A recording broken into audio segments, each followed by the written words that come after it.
Hey, il est 8h30 environ et j'ai déjà travaillé 1 heure. Je suis allée jusqu'à la pharmacie, elle était fermée. Il fallait que je récupère des médicaments avant de partir. Je suis revenue ici et là je vais recommencer à travailler. Derrière moi, il y a un sac de pharmacie et ma valise parce que je suis en train de faire ma valise parce que c'est mon avant-dernier jour chez mes parents. Du coup, je suis grave triste. Donc voilà, mon examen il est le 12 et aujourd'hui on est le 6. Donc dans 6 jours, genre le bon stress, genre le stress qui genre te motive à aller de l'avant. Donc du coup je suis contente. J'ai fait quasiment entièrement le chapitre sur les tumeurs ce matin. Et j'ai pas commencé à vlogger plus tôt parce que mon père il dormait, parce qu'il commence le travail maintenant et je voulais pas le réveiller. Et après ce que je vais essayer de faire c'est après le chapitre sur les tumeurs, en immunopathologie je vais faire sur les défauts de l'immunité innée. Donc ça ressemble à ça, un tableau comme ça avec toutes les maladies genre la neutropénie congénitale grave, la sensibilité à l'encéphalite, le défaut d'adhésion des leucocytes, il y en a 3 types, après le défaut du facteur C3, après il y a un défaut C1, C2, C3, C9, C5, C9, MAC.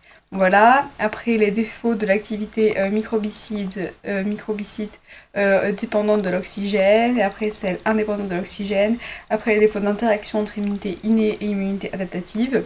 Et le chapitre suivant, ce sera sur les défauts de l'immunité adaptative. Donc j'aurai sur les différents types d'immunologie combinée grave. Et ensuite, avec le syndrome de...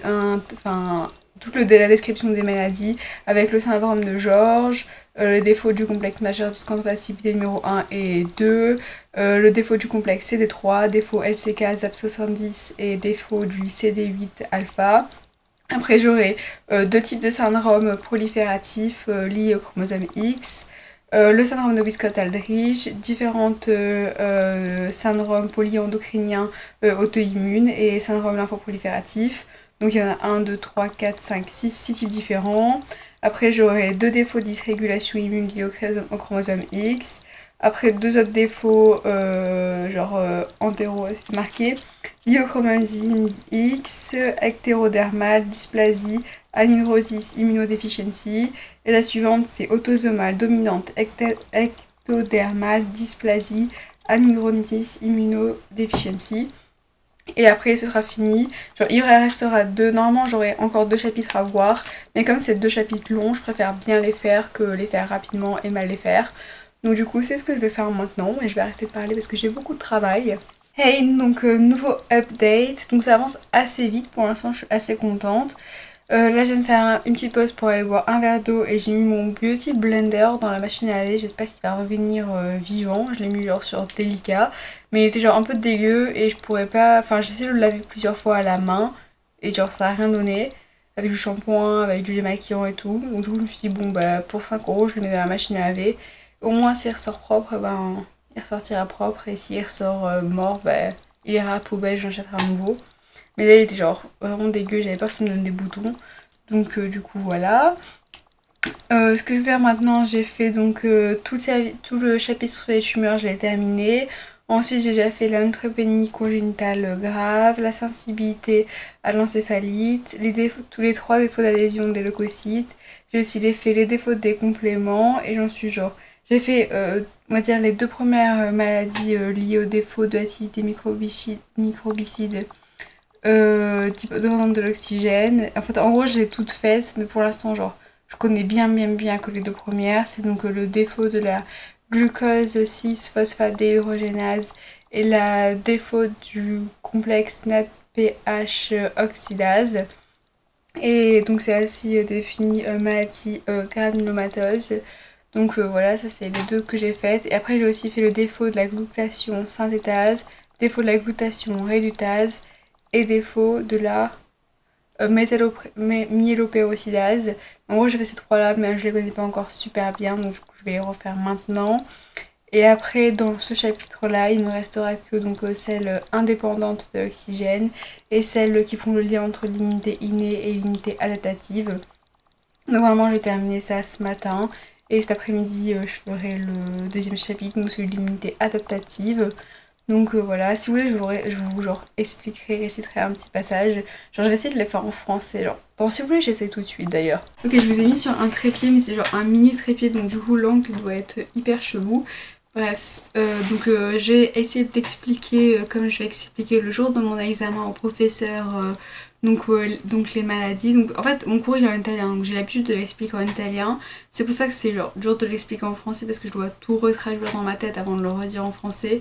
Alors que j'ai l'habitude de l'expliquer directement en italien et ça sort genre comme une machine parce que dans ma tête le schéma il est en italien. Mais bon, je vais essayer de le faire en français. J'ai pas de préparation donc je suis désolée si ça fait aucun sens. J'ai marqué le temps pour genre lequel vous pouvez sauter pour pouvoir sauter cette explication de l'immunopathologie. Donc, immunopathologie. Donc maintenant, je vais vous parler des défauts de l'immunité innée. Donc, le premier défaut de l'immunité innée, c'est un défaut de la différenciation des leucocytes. Cette maladie prend le nom de neutropénie congénitale grave et est causée par la mutation de 4 gènes. Le premier gène prend le nom de ELA2 et c'est une mutation de type autosomique dominante.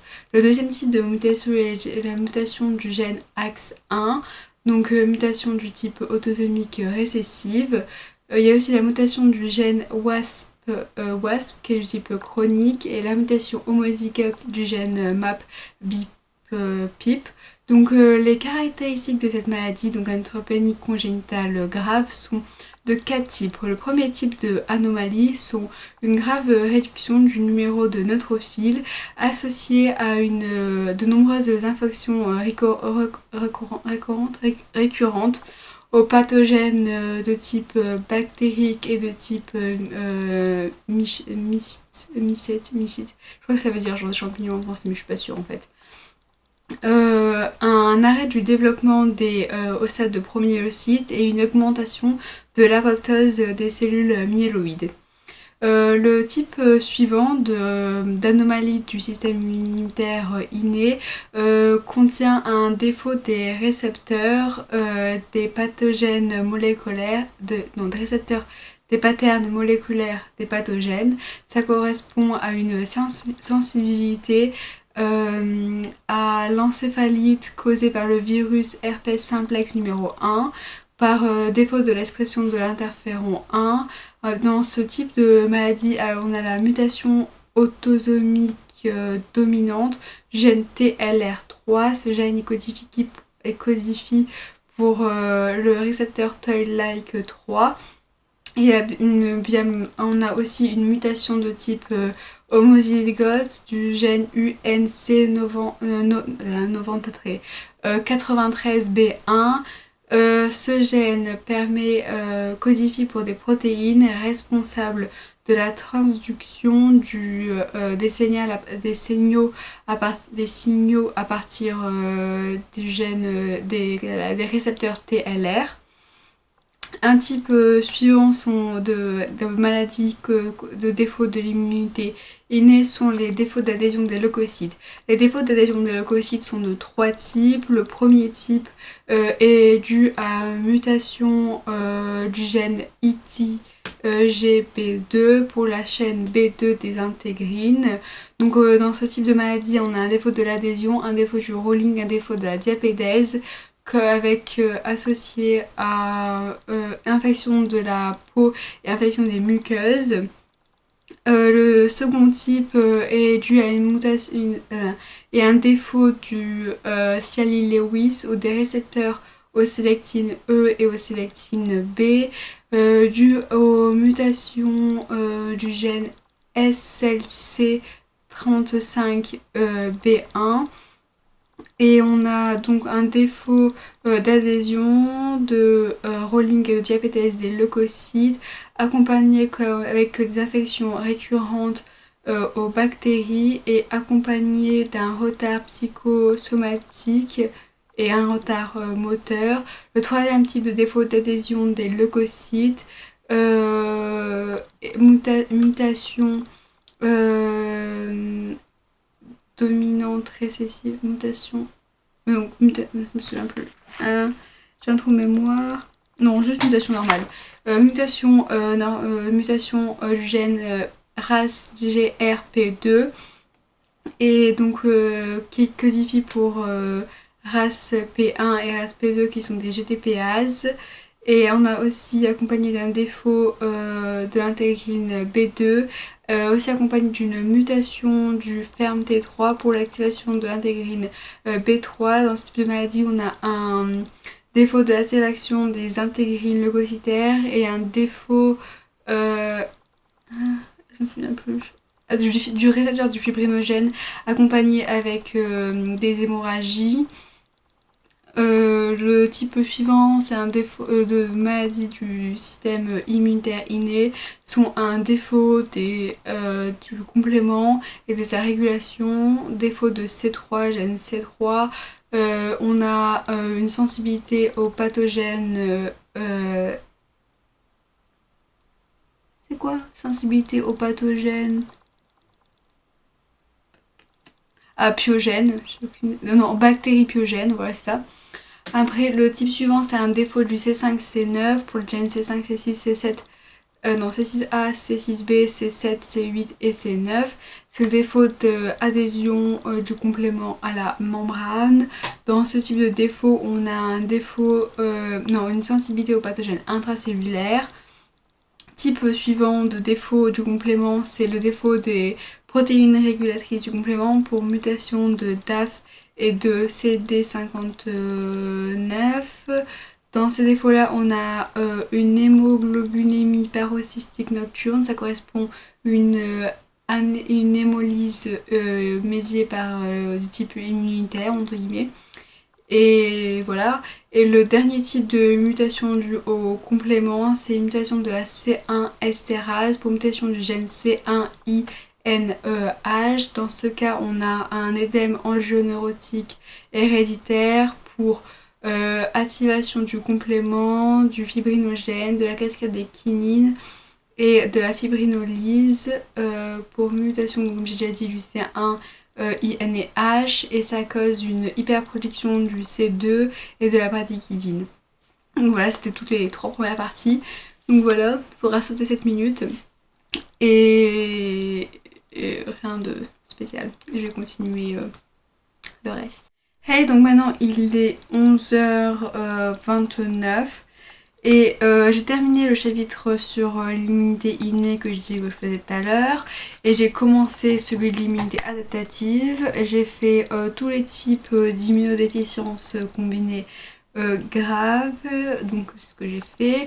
Et maintenant je vais commencer les autres maladies du type immunitaire adaptatif, enfin immunopathologie adaptative. Donc voilà, j'ai grave faim parce que je me suis réveillée à 6h ce matin. Et je déjeunais à 6h, genre 6h10, un truc comme ça, avec mon petit frère et ma mère, parce que mon frère commence les cours à 8h au lycée, à Cannes, et ma mère elle travaille à Cannes, elle a commencé à travailler à 7h30, donc on passe taper le bus de chez moi à Cannes. Mon frère il est genre passé avec ma mère à 6h, donc en gros genre je me sentais mal de le laisser travailler seul et genre de me réveiller après. Du coup je me suis réveillée avec eux, et du coup maintenant j'ai grave faim, et je suis grave fatiguée, et voilà. Mais en fait genre, j'ai remarqué, j'ai pas besoin d'autant de sommeil que 8h. Pour moi, 8h c'est trop. Mais non plus, faut pas que je descende sous les 6h30. Genre, c'est bien, genre, aux alentours de 6h30, 7h. C'est genre ce qui va bien pour mon corps.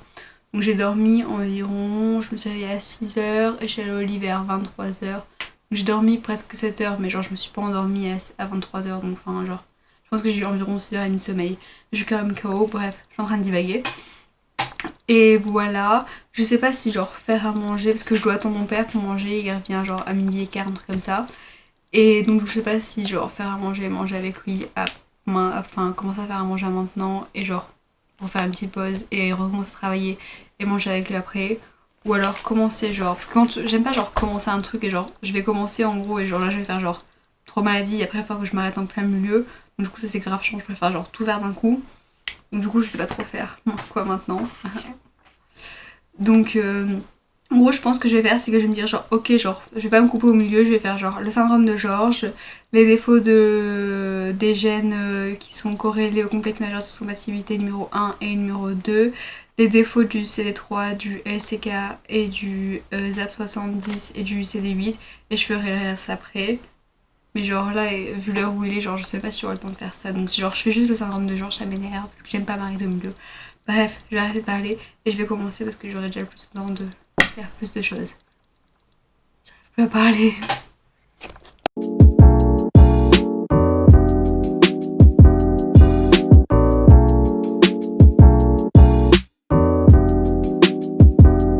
Allez, ça y est, donc il est 13h30 je crois, ou 13h45.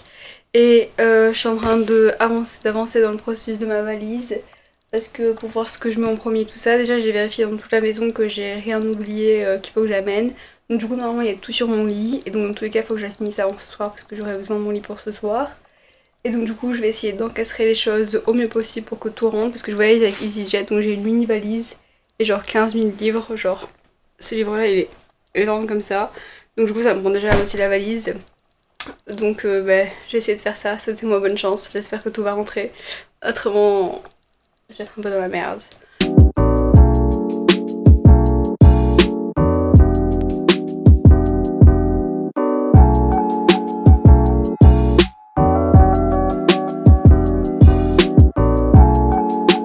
Je suis à la moitié du processus de faire ma valise, mais je suis KO.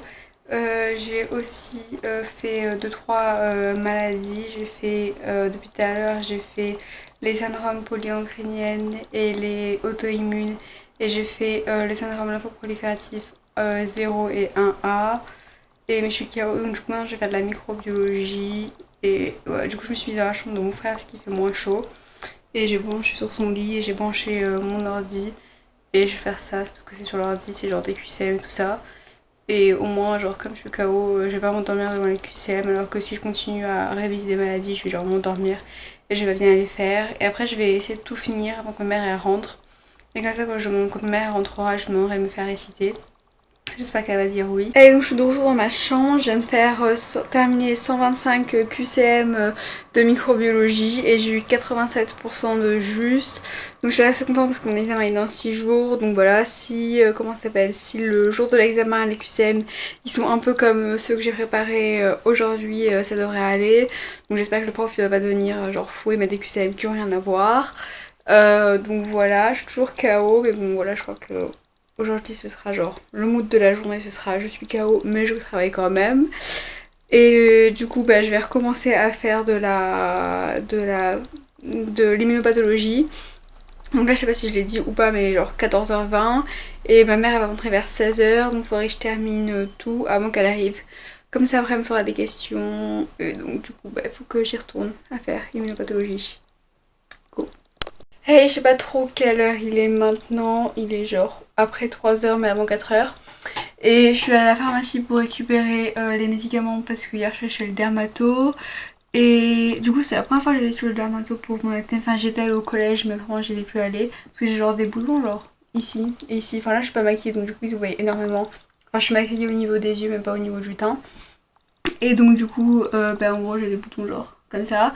Et du coup je voulais savoir pourquoi. Du coup je suis chez le dermato et il m'a donné une crème. Donc du coup il fallait que j'aille la chercher chez la pharmacie aujourd'hui. Mais le problème c'est que je pars pendant 3 mois et que la crème elle est pour 1 mois. Du coup dans 1 mois j'aurai plus de crème et je suis censée la suivre 3 mois et le revoir pendant 3 mois. Donc du coup voilà. Et quand je suis revenue ici, il y a une pote à moi qui m'a appelé et pour qu'on aille boire un café ensemble parce qu'en fait la semaine dernière on allait manger une pizza ensemble et elle avait oublié sa carte bleue donc du coup j'ai payé genre mon repas et son repas et donc du coup elle se sentait genre grave coupablement fait payer son repas alors qu'elle travaillait et tout. Donc, du coup elle voulait quand même on se revoit pour me redonner l'argent donc du coup on va se voir après pour boire un café et enfin c'est pas que j'ai pas envie mais c'est genre j'ai un peu autre chose à faire, enfin c'est un peu méchant de dire ça mais genre j'ai un peu autre chose à faire de ma vie, genre mon examen est dans 6 jours, j'ai pas trop envie de genre faire des amis maintenant, tu vois, j'ai juste envie de travailler. Mais, enfin, j'ai pas genre juste envie de travailler, mais genre j'ai juste pas le choix. Mais bon, elle voulait genre insister et tout, donc du coup on va se voir. En fait, en gros, les gens qui sont pas en médecine, souvent ils se rendent pas compte que genre, je préfère perdre le prix d'un repas et travailler que de récupérer l'argent d'un repas et pas travailler. C'est plus important à mes yeux de pas rater mon examen parce que si je le rate, je suis genre vraiment dans la merde alors que pour 25 € genre c'est pas la fin du monde quoi. Mais voilà, c'est ce que je vais faire. Et donc je vais me dépêcher, continuer à travailler. Et voilà.